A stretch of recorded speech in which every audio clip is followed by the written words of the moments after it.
We will move now to the next subject, which is the collateral. I hope Dr. Devrajan is there. Yeah, I am here. Okay, thank you, sir. So next is collateral consequences of the arrest, which is a miscarriage of justice, human right violation, and as well as the impact on the arrestee in his family. It can lead to suicide, it can lead to the loss of reputation, loss of the job, impact on the family, and sometimes the recidivism also. Now, this subject will be covered by Shri Dr. M.K. Devrajan ji. He is a 1977 batch IPS officer from the Rajasthan cadre, and he has a PhD in a very important subject, that is attitudinal changes for better policing. He has been DG Anti-Corruption Bureau as well as DG for the training. He, after that, has been member of the State Human Rights Commission for 5 years. I interacted with him, sir, when he was a part of Micro Mission 2 in the National Police Mission, when I was heading that in the BP R&D. And he spearheaded the community policing initiatives when Mr. Gill was DG Rajasthan. So now I would request Shri Devrajan to share his experiences on the subject, please. Thank you, Ish. I hope I am audible to you. Yes, sir, you are audible, sir. Thank you for inviting me to interact with the participants of this important workshop. Actually, it was Mr. Kumawat who robbed me. And when I tried to wriggle out, he told me that we have a lot of speakers on the theoretical aspects. We want to hear some of your experiences from Human Rights Commission. So my intention here is to skip the second part of the subject given to me, which is quite theoretical, and the title of the subject itself explains what would be the possible consequences of a wrong arrest, or maybe even a right arrest for that person and his family.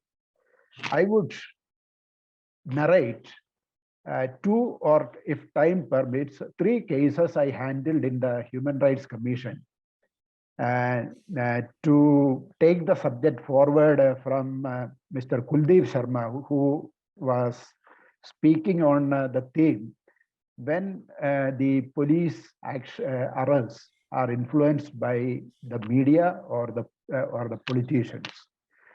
The cases I am going to present before you, they also touch upon the politics of the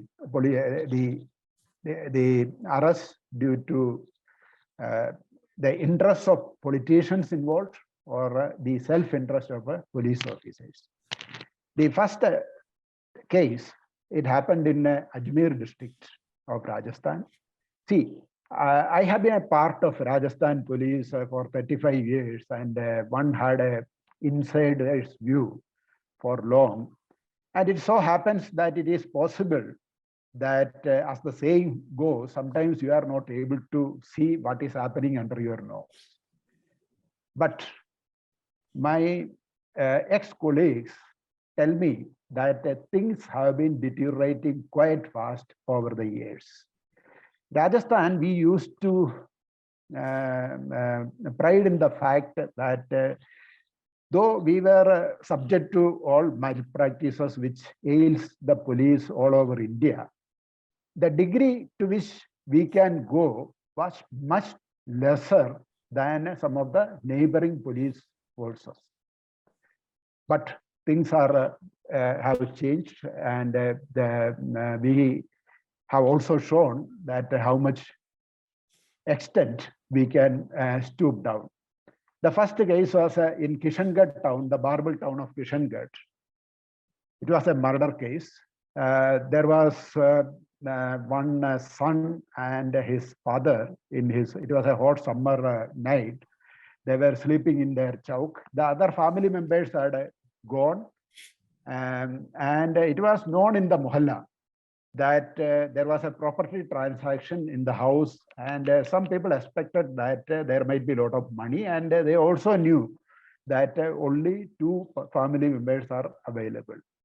So two youth given to bad habits.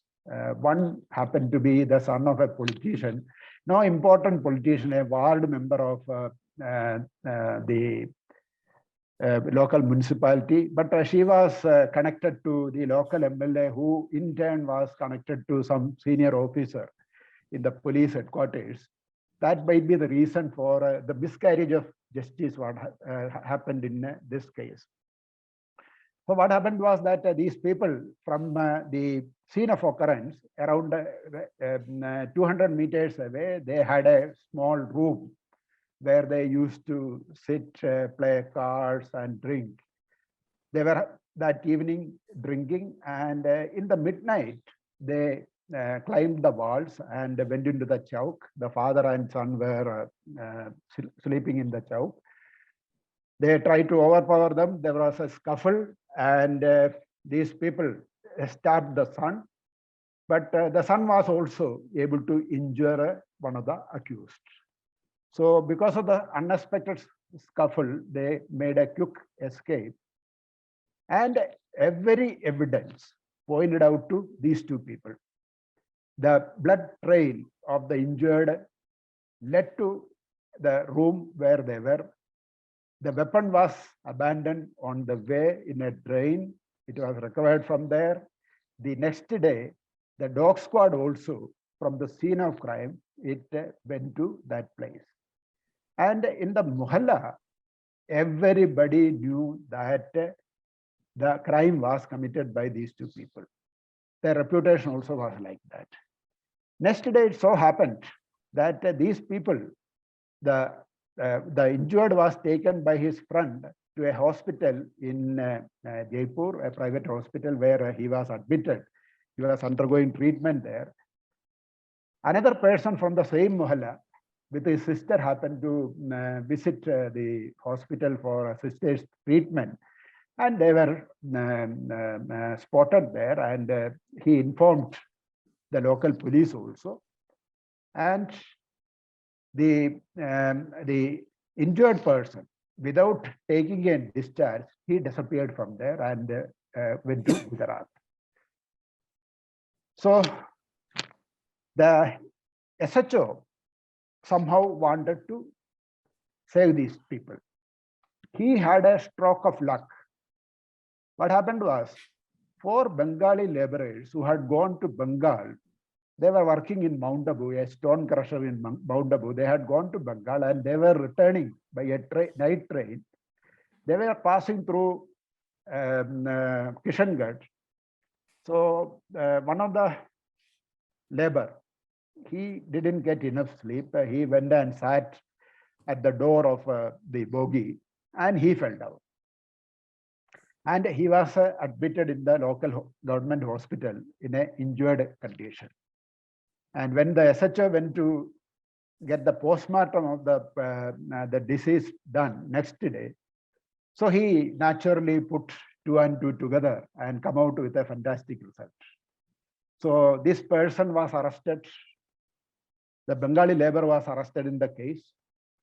Though even the complainant family was insisting that he is not involved in the crime and it is these 2 particular boys who are involved.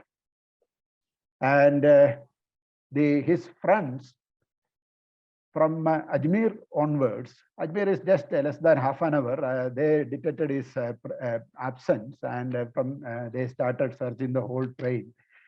And in Mount Abu, when they got down and he was again not visible, they went to the GRP police station and complained about his disappearance.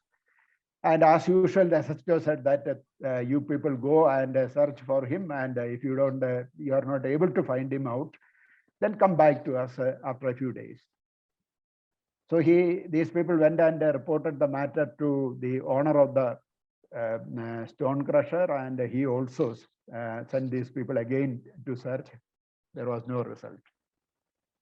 So the SHO arrested him. When he was all right, he was interrogated and he came to know that 3 more accused are available. So he sent a team to Mount Abu and Abu Road, the base camp. And from there, these people also were picked up and they were arrested. So naturally, his employer, for whom they were working for quite some time, he was very concerned. He came and met the SP. He came and met the IG, but there was no relief. And they spent more than 3 months in the jail, and only after 90 days were completed and no challan was put up, they got the bail. In the meantime, before 3 months was over, it so happened by my colleague, the judicial member of the commission, he happened to pass through Ajmer, and he came across a paper cutting about this case, saying that it is a false case. Since Ajmer was being looked after by me at that time, he gave the paper cutting to me and told me, sir, I heard that it is a totally falsely fabricated case against the labor, and the accused are very well known in the locality. Took cognizance, and we called for reports from the police. Reports were not satisfactory, and then we started a detailed inquiry. Generally, we start detailed inquiries and conduct court proceedings. As you know, human rights commissions are declared as a civil courts, and they have all the powers under the Civil Procedure Code. We rarely use these powers. Sir, 2 more minutes, please. You gave me 15 minutes. Yes, sir. 12 minutes are over, including 1 minute of my introduction, sir. Okay. So I will confine only to one case. I wish I could touch upon the next case, which was more important. So what happened was that this person was that whole police force knew that it is a false case. The IG knew, the SP knew, the DYSP knew, and the additional SP knew, but most of them were helpless. The inspector, the SP, and the police headquarters were operating. Finally, to sum up, what happened was that we inquired into it, and because of our pressure, they were not able to challan these poor people, and they had to book the real culprits. As you know, once investigation of a case is spoiled, whatever you do, it is a very good ground for acquittal. Finally, the real accused were acquitted. We were able to get these laborers about 4 lakh each as compensation, and departmental action was taken. And in other cases, we are not so effective. In another case, which I wanted to say, the government wanted to, not the government, some of the authorities concerned wanted to protect. And I had ordered that since the recommendations were not accepted, we should. Human Rights Commission is the only commission which can go to court. The other commissions, including Lokayutas, don't have this power. So I ordered that, and the state human rights commissions are very unwilling to go to court, and nothing happened in that. Thank you very much. Thank you, Devrajan sir, for relating that case history from the Ajmer, which was a false case, and very little could be done, and the people had to spend 3 months in the jail and were released only because charge sheet was not filed. Let me just make a mention that some of the surveys shows that 45% of the people who are in the jails, they are the sole breadwinners for their families. So when the breadwinner is in the jail, the family does get affected. And we, India being a welfare state, as we also mentioned that the 95% of them are not professional criminals. So we being a welfare state, we must think of creating some fund or something from the government side which could support these families during the time when their breadwinner is in the jail. Thank you, sir.